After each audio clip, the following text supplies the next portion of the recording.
Ito ang biyaheng Rojas, San Vicente, Taytay, El At Nido. sa ating paglalakbay, dadalhin ko kayo sa isa sa mga dinarayong lugar ng mga turista sa Fort Barton. Mapapansin natin, may napakalalim na bangin dito. Bangin, landslide guys. Nakaraang episode, pinasyalan natin ang Blue Ocean Bar. Kilala sa pinakamalaking floating bar sa Pilipinas.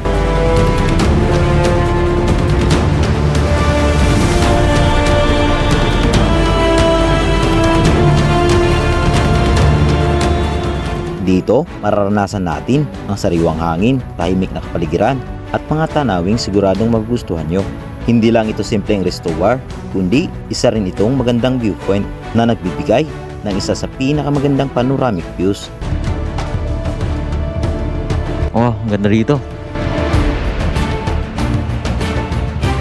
Hindi pa rito nagtatapos ang ating adventure. Sa episode nito, ipagpatuloy natin ang ating paglalakbay at bibistahin ang ilan pang mga lugar na hindi dapat palampasin.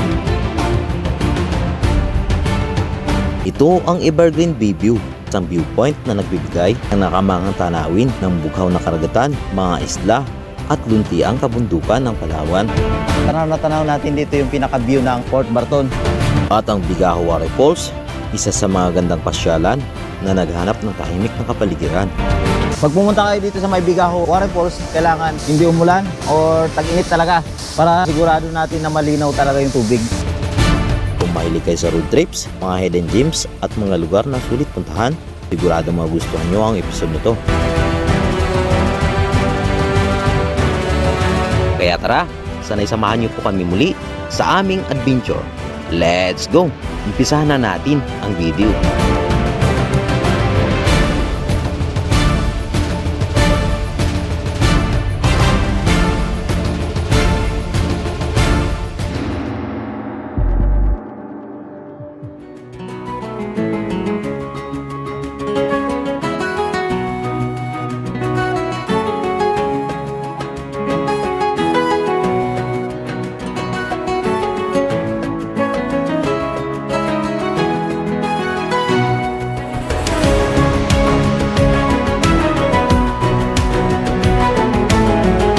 So yun guys, dito nga pala tayo ngayon sa may 9 Case Inn. Ito ay matatagpuan sa may Barangay Fort Barton. Malapit lang to mismo sa National Highway. Ito ay daan lang, tapos ito ang kanilang parking lot. Ipapakita ko sa inyo yung ating tinuluyan dito sa may Fort Barton, na kung saan worth 1,500 ay sulit na. Ganito kalaki ang kanilang parking area. Kasyang-kasya ang 6 na 4 wheels dito. Tapos ito yung kanilang reception. At dito kayo mag-register na inyong mga pangalan dito sa front desk. And then, ituturo ko kayo sa mismong room nito. At ito naman yung kanilang coffee table. Pag pagod na pagod kayo galing sa malayo, upo lang kayo dito at magpapahinga. And then, tanggal ng sapatos, tsinelas. Libre ang wifi dito guys. Papasok kayo dito sa kanilang maganda at malamig na room.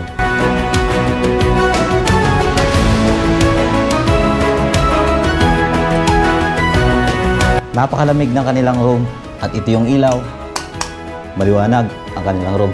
So ang kanilang aircon naka 25 pero ang lamig na. Isiset natin yan kung medyo naiinitan kayo sa temperatura ng ating aircon. Isiset natin ng 22, 23 hanggang 16.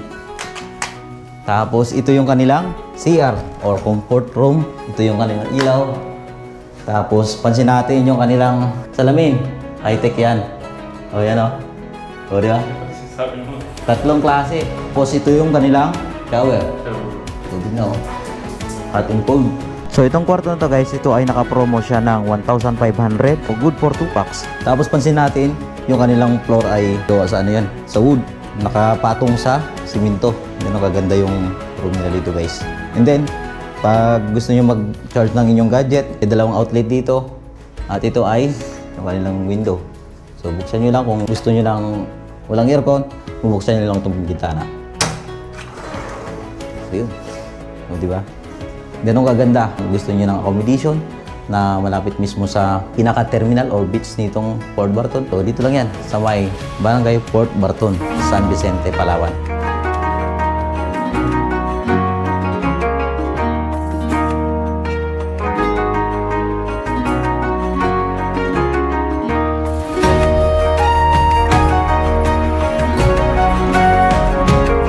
guys, pupunta na tayo sa pinaka-view deck nitong Port Barton. So ngayon ay magpapagas muna tayo. Pupunta tayo ng gasoline station.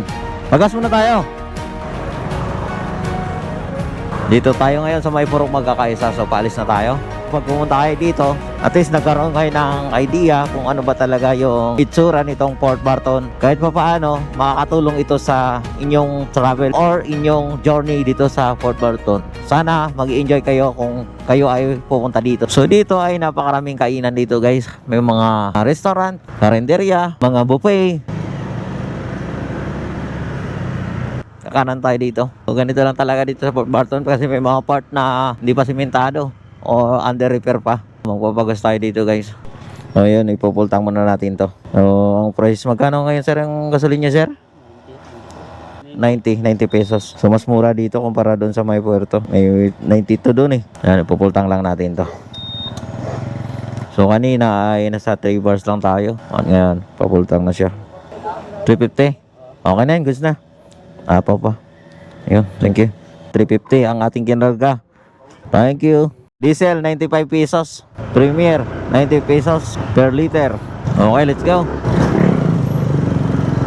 So ito ay pangatlong araw na namin to guys dito sa may Port Barton. Ang buhangin niya dito or yung lupa niya dito ay silica. Kaya medyo mainit ang malinsangan. At ito naman yung mga residents dito sa sentro ng Port Barton. At yan ay highway na, kakaliwa na tayo dyan. Okay, clear. Dahil? Ang full tank ko ay 390. Ano siya? Nasa kulang pa ng 10 piso bago mag-4 na litro. Almost 4 liters din. Lamang ka lang ng 1 litro. Oh. Sa'yo 5 di ba? Pa 5? Sa akin pa 4. Pa 4.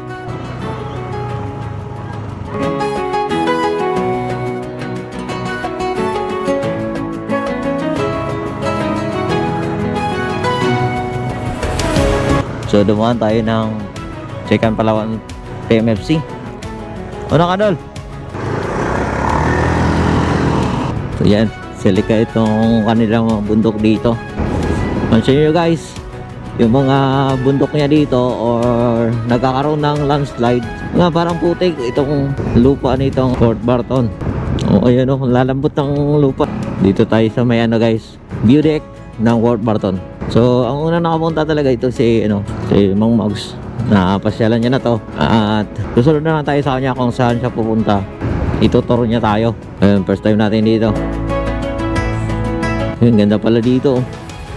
Ang ganda dito. Kitang kita ang sunset siguro dito. So yun, yung Port Barton Beach.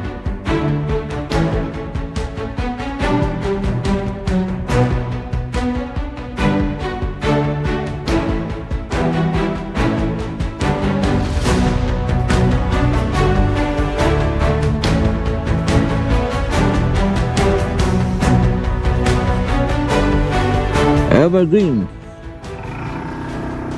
Pasok natin dito guys. So, malapit lang mula dun sa may chinik-inan. Time check 10:55 AM. Dito na tayo. Oh, ang ganda dito. So ang ganda dito guys. Yun yung tinuloy natin dun sa kabila. Mababasa natin dito yung Evergreen View. Dun sa pinakatuktok na yun, doon ang aakyatin natin. So sa pinakaunahan, andun si Sir Christian. Siya ang mag-tour guide sa atin. Bilangin natin guys kung ilang step para mag-idea na rin kayo. 1. Okay guys, akyat na tayo.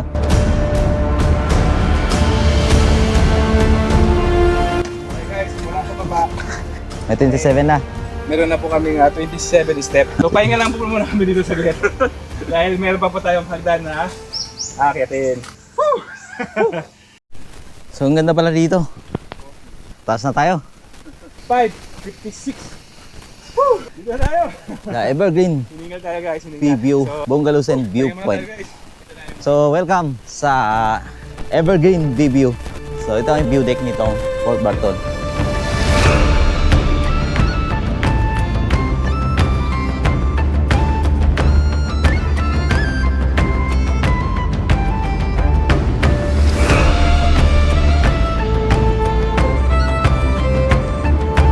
Tanaw na tanaw natin dito yung pinaka-view ng Port Barton. Yun sa may pinaka-beach noon, doon sila sumasakay papuntang island hopping, Blue Ocean.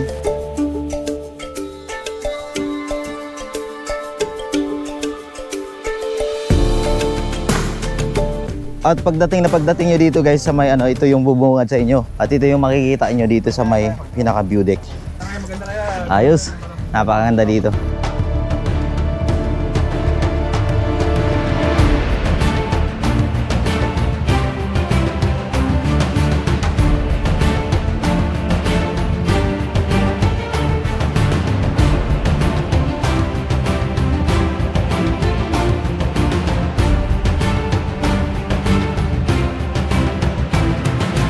So, para magkaroon kayo ng idea, ituturo ko kayo dito sa may pinaka bungalow nitong Evergreen Bay View.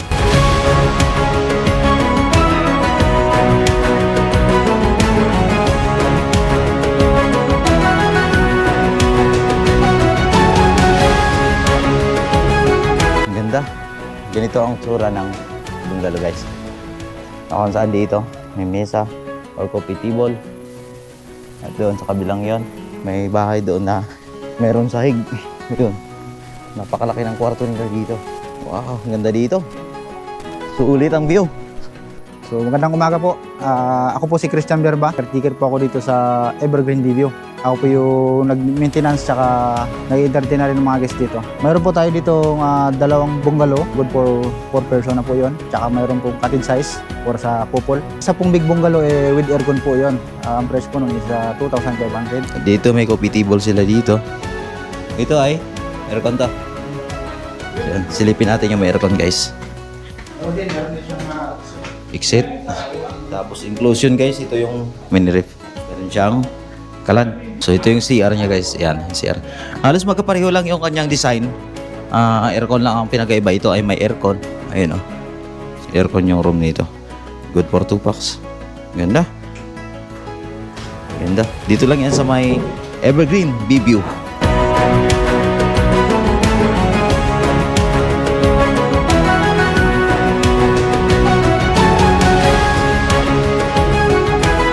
Isa pong big bungalow, fan room lang po, 2,000 po. Alam makikita mo pag ano. Cottage size namin po na para sa couple is 1,800 po ang per night.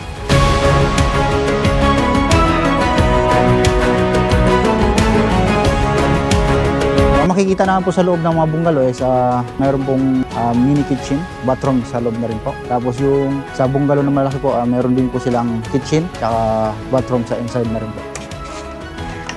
Pag couple sala, pag sa 4 person naman po, ginagawa namin itong sofa bed. So may extension na kami nilagay para sa pandalawang tao dito, dalawa sa taas. Gano'n po kalayo sa sentro ng Port? Kapag naglakad po kayo galing po dito hanggang sa center po ng Port Barton, mga 15 to 12 minutes po paglakad. Kapag motor naman po, medyo malayo.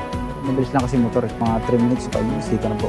Sa mga gusto pong magpabook, mag-book lang po kayo sa booking.com. Hanapin nyo lang po yung Villa Evergreen View. Ito guys, paglabas nyo dito sa may pintuan, at ito yung makikita nyo. Ayan o.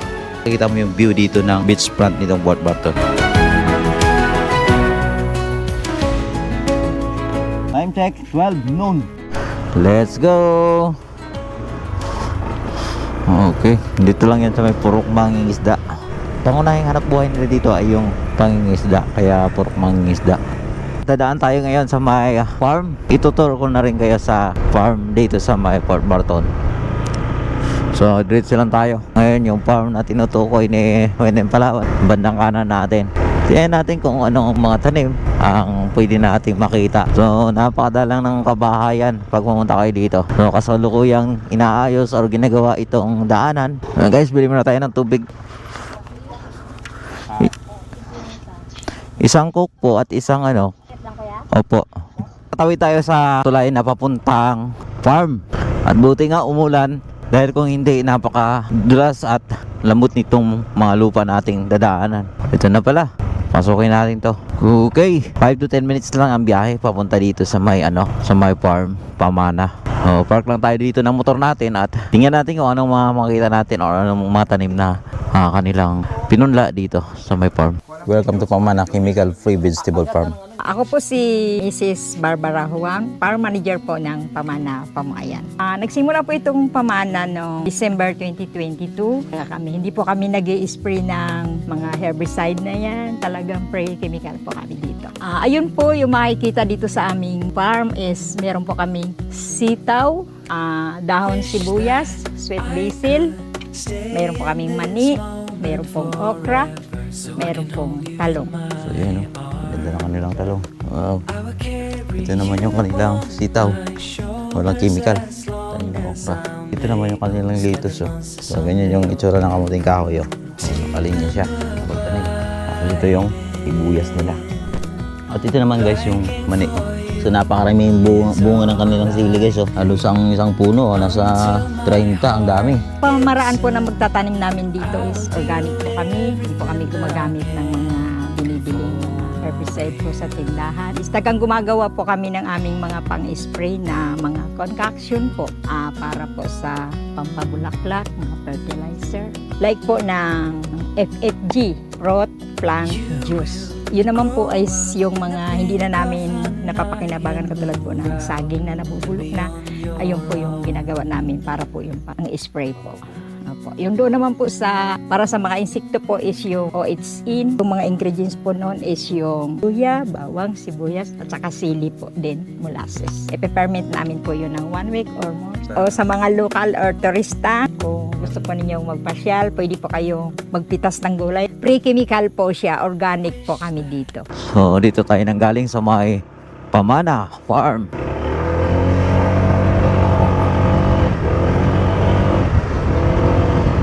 Ang kanan natin ay Pamuayang Waterfalls, 221 km. At ang Bigaho ay 7.8 km waterfalls niya dito. Malapit lang to. Kaya lang, rough road siya. Puti ang kanyang mga graba. Mga alikabok to pag tag-araw. Kaya medyo maputi guys ang pupunta dito. Oo, medyo madulas dito. Ayun, putik talagang daan. Nieves Bacosa, Ibio Elementary School. Wala sir, video Diyan kita. kita para pag... Ayun, sundan ko si Mang Mags, oh. Wala sir, para... Gidol, bidyoan kita. Dandan lang, madulas yan.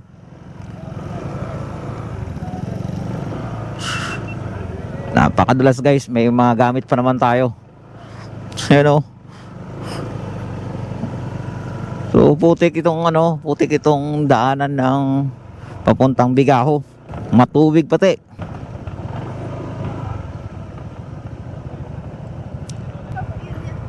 Malayo pa? Okay. Malayo pa pala. Kung main road kasi sakit lang to. Kaya parang secondary road na. Dagat na guys, oh.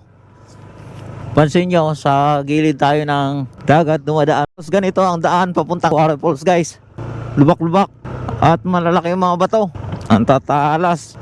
So kaya hindi tayo makapagpabilis ng ating motor. Kasi nga, at maya may lubak na naman. Tulad nito.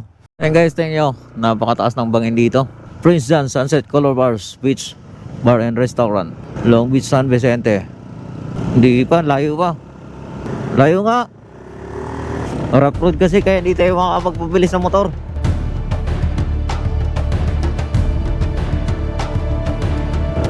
Pero kanina pa kami nagda-drive eh. Nasa mataas na place na kami. Oh, ang ganda ng araw. Woo! Ganda dito. Ayos dito.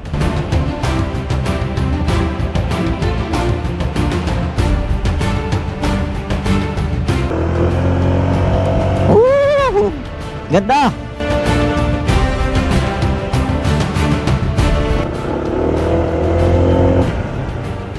Ayun, pababa na tayo guys.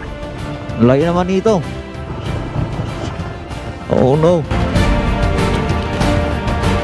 Ang pangit ng daan. Daanan ng tubig to, oh. Kaya ang lalim.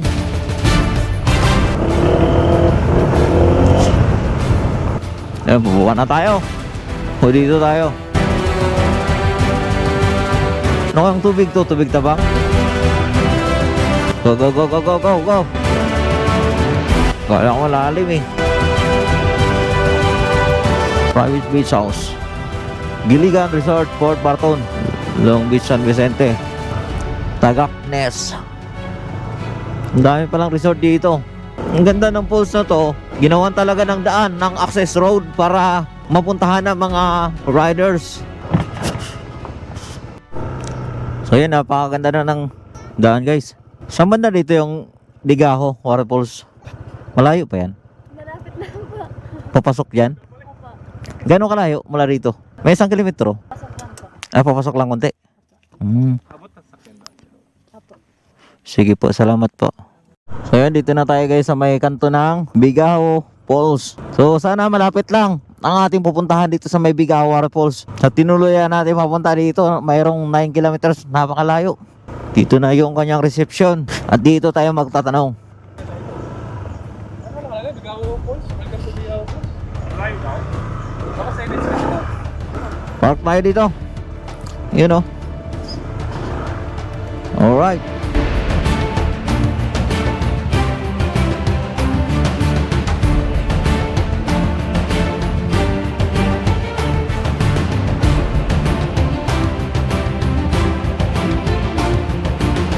Maglalakad tayo. Hindi ko alam kung ilang oras tayo maglalakad.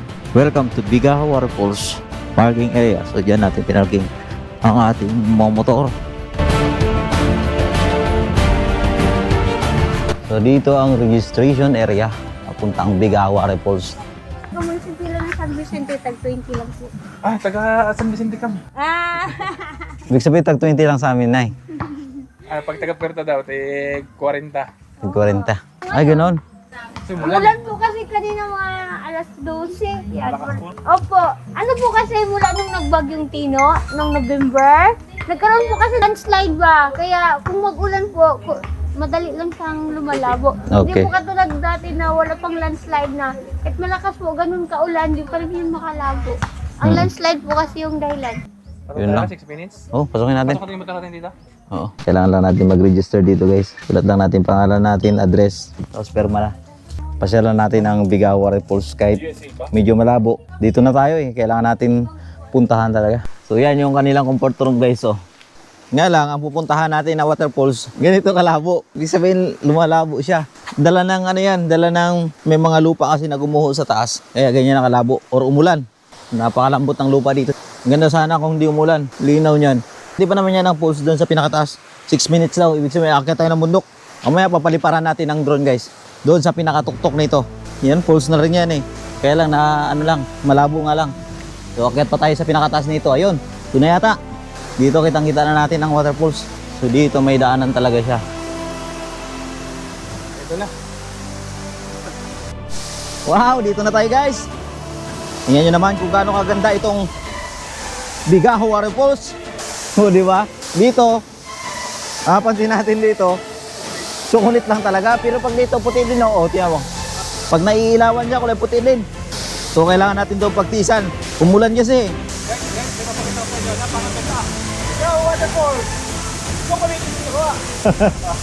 Ayos naman to pag hindi umulan. Baka may gumuho na lupa sa taas. Kaya, ganito ang ano, kulay. Pero sulit to dito kapag malinaw.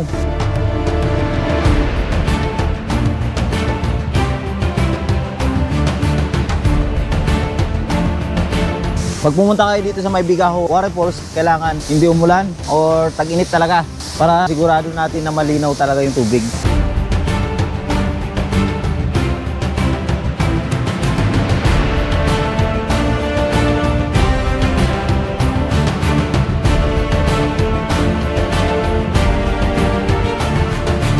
At dito mapapansin natin dito may mga nakasulat, dalhin ang iyong mga basura pababa. Mahigpit na ipinagbabawal ang pagkakalat ng inumin ng alak dito sa waterfalls.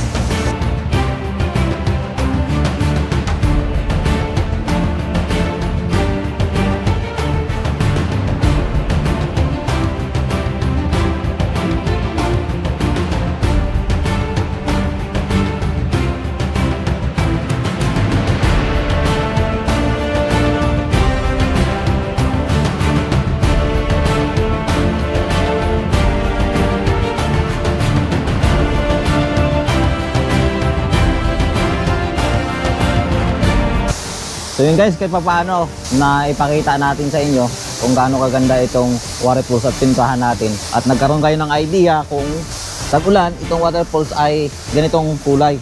So malabo siya. Pag hindi naman umulan, napakadinaw nito guys. At sigurado mag-enjoy kayo dito sa may Bigaho Waterfalls. So ganito siya kaganda.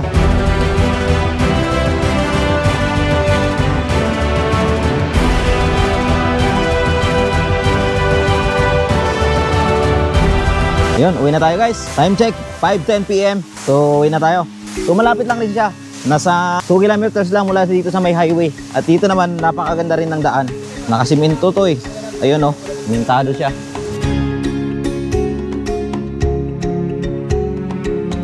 Ayun, ulit guys. Thank you. Time check, 5:49 PM. Bye, thank you. Ayun, pauwi na tayo. Babalik na tayo sa 9Ks. Muna natin. Okay. Doon sa taas. Ito naman ang itsura nito pag sa gabi. Sa gabi. Ganda. Time check 6:41 PM. Nakalapin pa ng iba. Open pa lang to.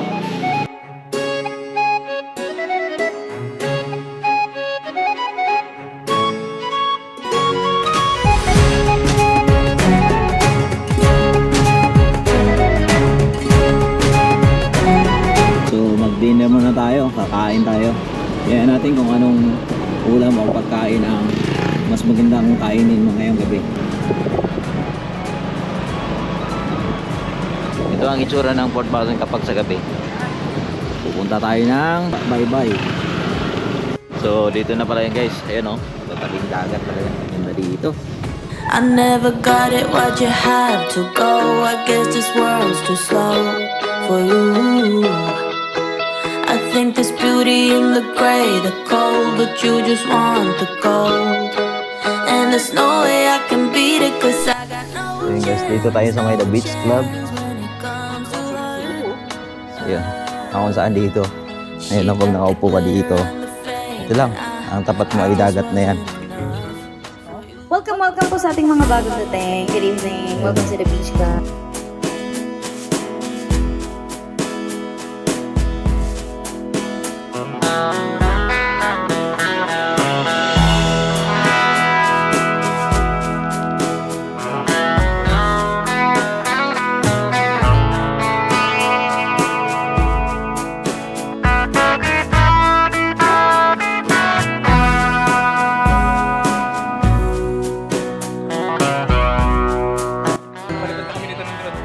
Ganda dito.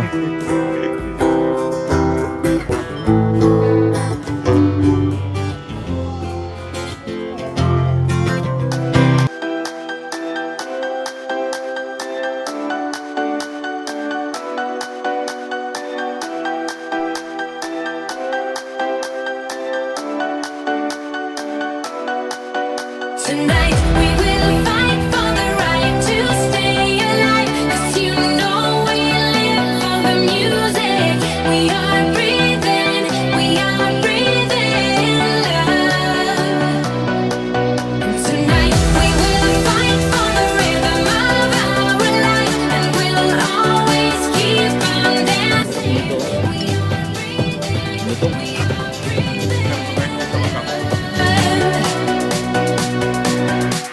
We're fighting for our love tonight.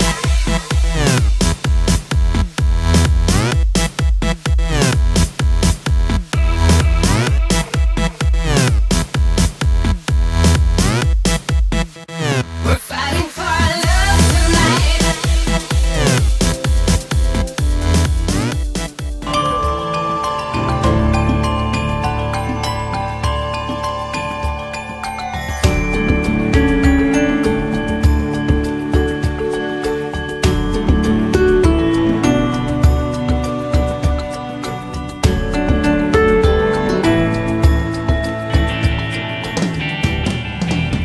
Hanggang dito na lang ang ating video. Sana nag-enjoy kayo sa panonood. Huwag niyong kalimutang mag-like at subscribe at pindutin ang notification bell para updated ka sa bago kong video.